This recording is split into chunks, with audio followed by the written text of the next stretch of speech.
émission spéciale avec Jawhar Chtiwi. Bonsoir. Bonsoir Emna. Alors plus que jamais heureuse de te retrouver. Ah bah oui, je vois que tu es radieuse ce soir. Oui, nous recevons ce soir le philosophe et essayiste Michel Onfray. Bonsoir, merci d'être avec nous en direct sur RTCI. Bonsoir Monsieur Onfray. Merci de votre invitation. Alors Michel Onfray est l'invité du festival Oui, Kalimet. Kalimet, c'est un festival qui souffle sa 5e bougie. Kalimet, ce sont des lectures, des débats, des rencontres pour que la parole soit partagée avec les auditeurs et les acteurs, les auteurs et les acteurs. Kalimet, ce sont des lieux mobilisés pour cet événement, en plus des bibliothèques et des librairies. Alors nous recevons, comme je le disais à l'instant, Michel Onfray qu'on ne présente plus, philosophe, penseur, écrivain à succès. Je cite quelques-uns de vos livres. Vous avez signé Ventre des philosophes en 1989 chez Grasset, Raison gourmande en 1995, toujours chez le même éditeur, Manifeste hédoniste en 2011 chez Autrement, Penser l'islam est votre dernier ouvrage, sorti en mars 2016 chez Grasset encore une fois. Merci d'être avec nous sur RTCI. Si on commençait par parler justement de Kalimet et de votre participation, sous quelle forme va-t-elle avoir lieu? Ça c'est un piège, parce que... Non, on ne va pas commencer par des pièges. Non, parce que je ne sais pas exactement. J'ai rencontré Olivier Poivre d'Arvor qui est ambassadeur plénipotentiaire pour la culture sur la totalité de la planète, et on s'est rencontrés à Bordeaux. Et il m'a dit, il y a 3 semaines je crois, il m'a dit ce serait bien que tu viennes à Tunis, il y a des gens formidables qui font des choses formidables, et il faut que tu viennes. J'ai dit oui de principe. J'étais en Ukraine la semaine dernière, je pars en Polynésie la semaine prochaine, et entre deux, j'ai dit allons-y, je viens à Tunis. Donc j'ai découvert un peu le programme aujourd'hui, je sais que je serai en compagnie de poètes et aussi d'Olivier Poivre d'Arvor. Alors qu'aimeriez-vous transmettre dans le cadre de Kalimet? Je ne viens pas à proprement parler pour transmettre un message, mais pour rencontrer des personnes, parce que je ne vais pas être dans la flagornerie, mais je veux dire que, je ne vais pas parler pour la France non plus, mais il y a une affection de la France et des Français pour la Tunisie, pour ce que vous êtes, ce que vous avez fait, ce que vous avez vécu récemment, ce que vous vivez encore, et le peu que j'ai pu voir entre l'aéroport, l'hôtel et puis le studio, j'y vois une espèce de laboratoire. Pour l'intelligence, pour les idées, pour un autre islam que ceux que j'ai pu voir en Libye jadis, en Égypte, en Palestine ou autre. Et ce que j'avais envie, dans un premier temps, c'était déjà de rencontrer des gens plutôt pour apprendre des choses que pour leur apprendre des choses. Moi, je dois me mettre à l'école de ceux qui ont des choses à me dire pour que je puisse mieux penser ce que je pense. Parce que penser l'islam de son bureau en France uniquement à partir des informations que les médias donnent, c'est pas franchement la meilleure position. Donc je suis plutôt là comme un écolier, comme un élève. Alors, comme vous le savez, Kalimet, c'est mots au pluriel. Votre histoire est liée à l'écriture, Michel Onfray, aux mots. Y a-t-il un mot capable de vous définir, ou 2 mots, 3 mots, histoire de mieux vous connaître? Peut-être, j'aime bien Camus, j'ai consacré un gros livre à Albert Camus, son homme révolté me plaît, et révolte me va bien. Révolte, rébellion, insoumission, j'aime la liberté, et j'aime qu'on puisse effectivement faire fonctionner la liberté à plein régime. Donc vous vous considérez comme un insoumis? Oui, mais c'est toujours difficile de dire qu'on est insoumis. Un libertaire, je peux revendiquer l'expression libertaire, c'est-à-dire quelqu'un qui ne met rien au-dessus de la liberté. Et c'est pas facile, hein, a priori, là tout de suite, je veux dire, je parle même pas chez vous, hein, je veux dire, en France, la liberté n'est pas la chose du monde la mieux partagée.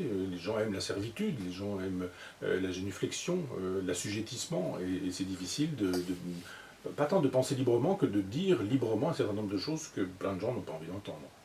Alors, dans la continuité de ce que vous venez de dire, aujourd'hui en France ou en Tunisie, de quelle manière les peuples peuvent reprendre leur destin en main?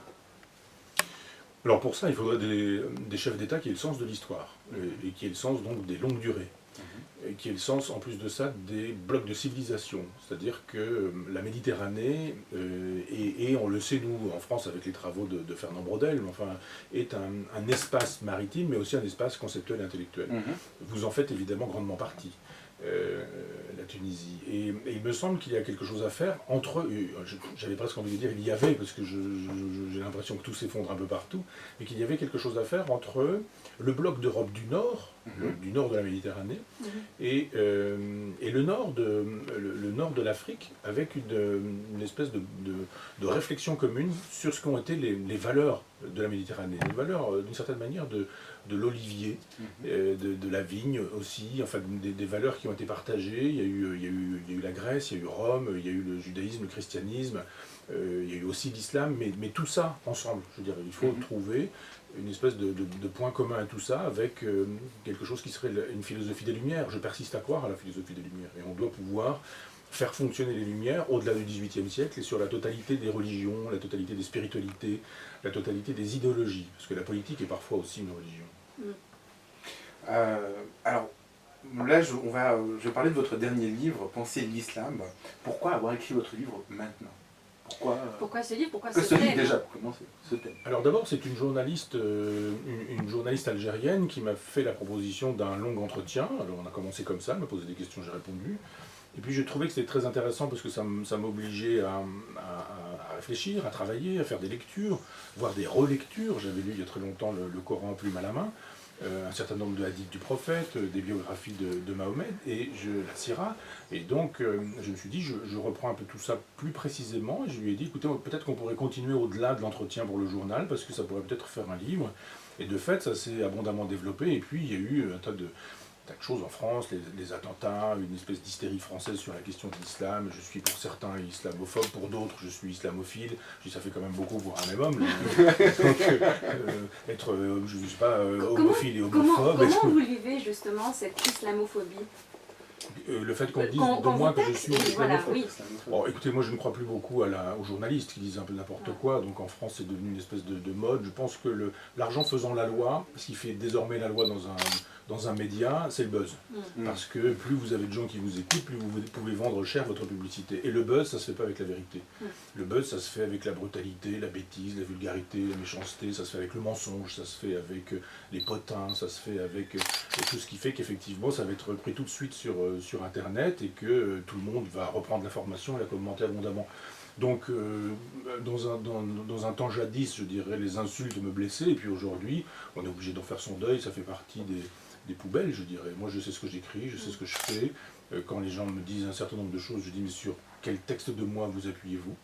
Et puis, ils sont la plupart du temps incapables de citer un seul texte, un seul ouvrage. Ils ont juste vu sur Internet quelqu'un qui disait que, alors bon, sur Internet, on doit aussi dire je suis nécrophile, zoophile, pédophile, tout est possible. On peut dire tout ce qu'on veut. Oui, Hein. absolument. Alors, tout à l'heure, vous me disiez révolte, insoumission, liberté, ce sont les mots que vous choisissez pour vous présenter à nos auditeurs. C'est peut-être tout ça qui fait de vous aussi un philosophe controversé en France. Je vous pose la question, est-ce que vous assumez ce statut? Oui, absolument. Moi, j'aime bien qu'à droite, on pense de gauche, à gauche, on pense de droite, parce que je pense que la liberté, vraiment, elle suppose ça. J'ai dit il y a quelque temps que je préférais une idée juste d'Alain de Benoît, qui passe pour un philosophe de droite, et à une idée fausse de Bernard-Henri Lévy, qui passe pour un philosophe de gauche, à quoi j'ai ajouté que je préférais une idée juste de Bernard-Henri Lévy, etc. Et ça a créé une polémique, je me suis fait insulter par le Premier ministre, je me suis juste contenté de dire que je préférais une idée juste à une idée fausse, et que être de droite et de gauche, c'est pas important pour moi. Croire en Dieu ou ne pas y croire, c'est pas important pour moi. C'est la justice qui est importante, c'est la vérité qui est importante pour moi. Et après, on y est accessoirement croyant, accessoirement de droite ou de gauche. Même si je suis un homme de gauche, je revendique ma gauche libertaire, proudhonienne, anarchiste, mais pour autant, je suis capable de dire de quelqu'un qui est de droite et qui dit une chose intelligente, que ce qu'il dit est une chose intelligente. Alors, on va écouter un titre, une chanteuse que vous nous proposez, que vous proposez aux auditeurs. Il s'agit de Mylène Farmer, que vous connaissez, que vous avez rencontré. Un petit mot sur ce choix et peut-être sur cette rencontre avec cet artiste que les Tunisiens connaissent bien. Oui, on a fait un livre ensemble, j'ai fait un petit texte qui est un conte philosophique et elle m'a fait l'amitié de l'illustrer, un peu dans l'esprit de Saint-Exupéry, avec un joli dessin, très émouvant, enfin avec un joli trait, je dirais, une quinzaine de dessins dans le livre. Et puis on s'est rencontrés, et puis voilà, après pour le reste, alors évidemment, il y a des bruits qui ont couru, ça n'est pas ma petite copine ou ma petite amie, mais c'est une amie, c'est quelqu'un avec qui j'échange régulièrement, on se dit des choses aussi régulièrement, mais on est toujours dans le vouvoiement, et c'est une belle histoire. Mais au-delà de toutes les bêtises qui sont racontées, c'est d'abord une amitié faite de respect de ce qu'elle est, de son travail. C'est une vraie artiste, c'est pas quelqu'un qui joue à être une artiste, elle vit vraiment comme ça, c'est-à-dire qu'elle ne dit pas j'organise ma rareté parce que c'est médiatiquement intéressant, pas du tout, elle est vraiment comme ça parce que elle est toute fragile, le monde lui paraît, et elle a raison, violent, brutal, agressif, etc. Donc non, elle a une vie philosophique, une vie artistique, une vie poétique, je dirais, qui m'a touché, qui me touche encore aujourd'hui. Donc voilà pourquoi, quand on m'a demandé une illustration sonore, je souhaitais que ce soit une chanson d'elle. Michel Onfray, merci d'être avec nous. On écoute tout de suite Mylène Farmer, Interstellaire. Ça se passe sur RTC. Ça va? Parler de, c'est-à-dire lire quelques passages de votre livre, ou est-ce que vous avez prévu quelque chose pour ce festival? On me l'a demandé tout à l'heure, là il y a une petite demi-heure, donc j'ai dit oui, moi je suis là pour ce qu'on voudra. Donc oui, apparemment on va choisir des extraits, on va les lire, et puis j'ai surtout eu envie qu'il y ait un débat avec la salle, avec les gens, avec le public. Donc il y aura aussi une petite présentation, et puis ensuite un dialogue avec le public. D'accord. Alors, là, on va aller un peu plus dans ce qui s'est passé un peu en France. Et je voulais vous poser une question. Vous avez lié le terrorisme à la politique étrangère française. Pourquoi ce lien? Pourquoi cette liaison que vous avez voulu faire entre ce qui s'est passé et ce qui vous a valu beaucoup de critiques? Oui, parce qu'en France aujourd'hui on ne pense plus beaucoup, ou quand on pense, enfin du moins quand on croit penser, on se contente de répéter ce qu'il faut dire. Il y a un catéchisme aujourd'hui de la bien-pensance qui est déversé dans les médias un peu dominants, et il faudrait être dans la morale moralisatrice, ce que Nietzsche appelait la moraline, une espèce de substance un peu toxique qui consiste à dire ça c'est bien, ça c'est pas bien. Ça se fait, ça ne se fait pas. Ça. Donc mon problème n'est pas de faire de la morale. Ça c'est du café du commerce, c'est du bistrot, de dire que le terrorisme c'est pas bien, on est tous d'accord. On n'a pas besoin de faire un travail on n'a pas besoin d'être philosophe pour dire une chose pareille. Ce qui est intéressant quand on fait un travail de philosophe, c'est toujours de fonctionner dans l'esprit de Nietzsche, qui est l'esprit de la généalogie. La généalogie, c'est d'où ça vient. Ma question est d'où ça vient. Pourquoi y a-t-il un jour des jeunes garçons, voire des jeunes filles maintenant, enfin des jeunes gens, et qui sont prêts à mourir et à tuer des gens qui ne leur ont rien fait. C'est le propre du terrorisme, c'est-à-dire qu'on lance des grenades, on a une rafale de mitraillettes, on se fait exploser avec une ceinture d'explosifs au milieu d'une vingtaine de personnes, et on tue le plus de gens possible, et il y a une espèce de jouissance à ça. Donc évidemment, je me pose la question. Je me dis, mais d'où ça vient? Pourquoi des jeunes se comportent-ils comme ça? Alors évidemment, il y a des raisons multiples, diverses et multiples. On pourrait tout aussi bien parler de la perte du père, par exemple, depuis mai 68 en France, où on est dans l'interdiction d'interdire, on laisse les enfants faire ce qu'ils veulent quand ils veulent, comme ils veulent, l'effondrement des familles, l'absence de point de référence paternel. On pourrait imaginer qu'un certain nombre de jeunes retrouve dans l'autorité du calife ou du califat quelque chose qui est un substitut au père défaillant ou au père qui aurait manqué. On peut aussi expliquer que ce sont des petits délinquants, que ce sont des gens qui sont des victimes du système libéral et qu'ils n'ont pas trouvé leur place dans la société, et qu'ils ont, et la plupart du temps, on les a vus faire un peu de prison, être un peu dealer, avoir racketté des gens, arraché des sacs ou ce genre de choses. Et puis, alors il y a donc des raisons multiples, et puis il y a aussi, on peut parler du fait que quand ça se passe en France, ça se passe dans des familles où la plupart du temps il y a un contentieux avec la guerre d'Algérie, même si ces jeunes garçons ou ces jeunes filles n'ont évidemment pas connu, mais éventuellement un grand-père ou une espèce de discours qui a été vaguement et longtemps tenu sur ce sujet-là. Et puis je mets en perspective ce terrorisme français avec un terrorisme européen, voire international, et je me dis il y a de la géopolitique dans cette affaire. On ne peut pas imaginer que depuis que George Bush en 1991 a décidé d'attaquer l'Irak, il n'ait pas produit d'effet. Il y a depuis 1991, avec toutes ces guerres que l'Occident a menées contre des pays musulmans, il y a eu 4 millions de morts. 4 millions de morts. 4 millions de musulmans morts à cause de George Bush, de sa politique. Et la France, en dehors de la parenthèse Jacques Chirac, la France a soutenu cette politique-là. Donc nous soutenons les Américains qui, depuis des années, bombardent des pays musulmans en estimant qu'on peut les bombarder. Il s'agit d'installer la démocratie, de faire sauter des gens dont on a dit qu'ils étaient des tyrans et des dictateurs, en oubliant que parfois, certes, c'était des dictateurs, mais qu'ils étaient laïcs, et qu'en supprimant un dictateur laïque, on supprimait un dictateur, mais on supprimait aussi la laïcité, et qu'on pouvait obtenir une anarchie peut-être plus dangereuse que la dictature, et une anarchie qui, elle, pour le coup, n'était pas laïque, mais pouvait être religieuse, ou organisée par la religion. Et j'estime qu'effectivement, dans tout ce comportement de géostratégie planétaire depuis 1991, la France a joué un rôle dommageable, et qu'il y a l'Oumma, la communauté, que quand on est musulman, eh bien, il y a une communauté spirituelle, peut-être avant toute autre communauté, qui fait qu'il y a une solidarité. Et que cette solidarité, elle peut aussi fonctionner chez des gamins perdus, chez des gamins paumés, chez des gamins qui sont sans référence paternelle, sans référence à la loi. majuscule, et que ça peut entrer en ligne de compte. On voit bien comment c'est en relation, puisque quand il y a des actes de terrorisme en France, le premier geste de Hollande, c'est de nous faire savoir qu'il faut bombarder massivement l'État islamique. C'est bien la preuve qui est en relation. Moi, je persiste à croire, je l'ai dit, et ça m'a valu beaucoup d'incompréhension, que la guerre était la dernière des choses à faire. Je n'ai pas dit que j'étais contre la guerre, j'ai dit que la guerre, il fallait y arriver quand on avait tout essayé, et que tout ce qu'on avait essayé n'avait pas fonctionné, c'est-à-dire de la diplomatie, un changement de politique étrangère. Pourquoi avons-nous détruit l'Irak ? Saddam Hussein ne menaçait pas les intérêts français, il menaçait si peu les intérêts français qu'à l'époque il subventionnait les campagnes d'un président de la République.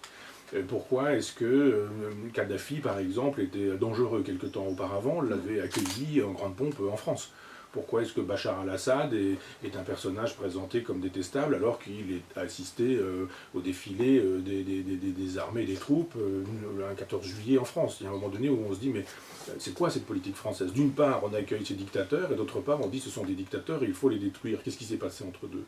Donc je dis juste qu'on devrait pouvoir avoir en France une politique pro-arabe qui ne soit pas antisioniste et qui soit susceptible, effectivement, comme à l'époque du général de Gaulle, de considérer qu'il y a un monde musulman ou arabo-musulman, pas seulement arabo-musulman, mais musulman aussi, et que nous avons autre chose à faire que d'intervenir dans les affaires intérieures des pays, parce que j'estime que le droit d'ingérence justifie aujourd'hui justement ces fameux 4 millions de morts, et que le droit d'ingérence, c'est la pire des choses, parce qu'on n'intervient pas dans tous les endroits. Hein. On intervient en Irak, mais on n'intervient pas en Chine. On intervient en Libye, mais on n'intervient pas en Arabie Saoudite. On intervient en Afghanistan, mais on n'intervient pas à Cuba ou en Corée du Nord, où on sait que les droits de l'homme sont évidemment abondamment bafoués. Donc on voit bien que ce ne sont pas les droits de l'homme qui nous font intervenir ici, là ou ailleurs, mais une géostratégie qui reste néocolonialiste. Il s'agit de toujours installer les bons hommes aux bons endroits pour qu'on puisse continuer à exploiter les sous-sols ou les ports ou les bases militaires qui permettent à l'Occident de persévérer dans cet ordre mondial. Donc il y a 2 poids de mesure. Oui, bien sûr. Oui, bien sûr. C'est-à-dire que 4 millions de morts chez George Bush et ses alliés, ça compte pour rien. Et si vraiment il faut qu'on fasse le compte des morts, alors à ce moment-là, faisons-le, mais pour tous les pays. Et on verra que ceux qui sont présentés comme des démocraties ne sont pas forcément des modèles, et ceux qui sont présentés comme des dictatures ne sont pas forcément des pays plus sanguinaires que d'autres. Il y a une espèce de haine de Poutine en France, par exemple, dans les médias dominants, qui fait qu'on ne supporte pas un gramme chez Poutine des tonnes de ce que font les présidents américains depuis des années. Donc oui, bien sûr, il y a 2 poids, 2 mesures. Alors, je vais vous poser une question qu'on aime bien poser aux penseurs, aux philosophes, parce qu'on a l'impression qu'ils voient mieux que nous l'avenir. L'avenir dans ces pays, les pays qui se sont soulevés contre les dictatures, comment le voyez-vous, Michel Onfray? Ça, c'est extrêmement difficile à dire. Moi, je sais que je ne veux pas dire que j'avais prévu le printemps arabe, mais je veux dire que je l'avais écrit dans un texte. Je ne vais pas dire qui parce que je ne voudrais pas l'insulter, mais je l'avais fait lire à quelqu'un qui, chez un éditeur, m'a dit voilà, il y a quelqu'un qui est connu en France pour faire des livres de géostratégie mondiale, etc. Et il avait lu mon manuscrit, et sur une première partie, il avait dit très bien, excellent, etc. Mais la deuxième partie, non, sûrement pas. La deuxième partie disait très précisément ce qui est en train de se passer. Donc, je ne vais pas dire que j'avais prédit le passé dans le passé et que le passé montrerait que je l'avais fait, parce que, à part quelques personnes qui savent qu'effectivement j'avais écrit ce texte-là, qui n'a jamais été publié, mais ce qu'on peut dire, c'est que ce qu'il faudrait défendre aujourd'hui, c'est une espèce de kémalisme. C'est-à-dire alors, il y a eu Atatürk qui a proposé, non pas de lutter contre l'islam, il était lui-même musulman, mais simplement qui a proposé la laïcité. La laïcité française, c'est pas la même chose que la laïcité à l'endroit de l'islam. Il y a dans le christianisme matière à justifier la laïcité, le fameux rendre à César ce qui appartient à César et à Dieu ce qui appartient à Dieu. Et puis il y a aussi matière à ne pas justifier la laïcité. Tout pouvoir vient de Dieu, chez saint Paul. Hein. Donc il y a 2 possibilités dans la Bible de prendre quelque chose qui justifiera la laïcité, quelque chose qui ne le justifiera pas. C'est exactement la même chose avec le Coran, où vous avez aussi des versets qui justifient d'une certaine manière la laïcité. On peut imaginer que le verset qui dit pas de contrainte en matière de religion est un verset considérable, et puis d'autres versets qui disent le contraire, qui disent que tout pouvoir vient de Dieu aussi. Donc le kémalisme, ce serait une philosophie dont le premier principe serait effectivement la laïcité. Pas de contrainte en matière de religion. C'est une sourate du Coran, c'est un verset du Coran. Donc on devrait pouvoir construire à partir de ça et prendre l'exemple de ce qu'a été Atatürk pour montrer comment ça a fonctionné, le kémalisme, et pour montrer que ça a fonctionné dans la Turquie de Kemal, mais que ça pourrait fonctionner dans tous les endroits où l'islam est religion d'État, ou du moins religion de la civilisation de cette nation-là. Et après, c'est à construire avec les peuples. C'est-à-dire, la laïcité ici, elle est à construire à partir justement des minorités, des marges, de ceux qui ne sont pas musulmans pratiquants intégristes et qui estiment qu'il faut la théocratie. Non, on peut vouloir la démocratie, on peut vouloir le féminisme, on peut vouloir la laïcité, on peut vouloir des valeurs comme celles de la République, de la Révolution française, la liberté, l'égalité, la fraternité. Il me semble qu'un kémalisme pourrait reprendre ces choses-là à son compte, les libertés, égalité, fraternité, laïcité, féminisme, et que ça constitue un programme qui est susceptible de fonctionner avec un islam éclairé. Très bien. On rappelle que donc, vous venez dans le cadre de Kalimet, qui aura lieu du 29 au 1er, du 1er mai. Et donc vous intervenez, si ma mémoire est bonne, le samedi matin, Non. Samedi après-midi. Samedi après-midi, effectivement. Non, parce que samedi après-midi, je suis dans l'avion. Je veux être à la fête de mon village en Normandie. J'interviens alors demain, vendredi, à 18h. Donc à 18h, au 4e art, à Tunis, dans le cadre de Kalimet. On vous remercie. Je vous en prie, c'est moi qui vous remercie. Moi je suis curieuse et je suis gourmande aussi. Hein. Un projet est en cours, je crois, un livre qui sera édité prochainement. On peut en savoir un tout petit peu plus ou pas du tout? Ah, il y a plein de livres. Là, il y en a un qui sort cette semaine, enfin qui vient de sortir aujourd'hui. J'ai eu un texto de mon éditeur qui me disait que ça venait de paraître, que l'encre était fraîche encore, et ça s'appelle La force du sexe faible. Et c'est une histoire des femmes girondines dans la Révolution française. Olympe de Gouges, Théroigne de Méricourt, Charlotte Corday, etc. Et qui montre que on peut, en politique, ne pas être sur une logique jacobine, centralisatrice, l'État, etc., mais sur une logique fédéraliste. Et ça, c'est le livre qui paraît. Et puis, je viens de finir. Ça, je peux vous donner un scoop parce que personne n'est au courant. Je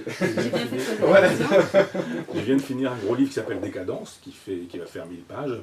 Et dans l'avion, quand on a annoncé l'aéroport Tunis-Carthage, je me suis dit, mais bon sang, c'est bien sûr, la préface, c'est Carthage. Donc je vais à Carthage demain, et j'avais prévu d'aller à l'île de Pâques pour faire cette préface, mais je me suis dit, non, c'est beaucoup plus malin de parler de Carthage, parce qu'il y a une toile de quelqu'un à qui j'ai consacré un livre qui s'appelle Monzu Desiderio, qui est un peintre de la Contre-Réforme, et on voit Saint-Augustin sur la plage d'Hippone, en Algérie maintenant, mais avec des ruines. Et je voudrais mettre en scène Augustin avec ses ruines de l'Empire romain, et moi regardant Augustin devant ces ruines en disant qu'il y a aussi des ruines occidentales. Donc voilà, il y aura une préface et elle rendra hommage à Carthage. Là, on vient d'avoir un scoop. Oui. Voilà, alors, je vais vous faire un petit cadeau. Moi, je vais vous offrir une chanson, histoire de faire découvrir un peu les chanteurs tunisiens, les jeunes chanteurs tunisiens. Ils s'appellent Sabri Mosbeh et ils chantent Mansit.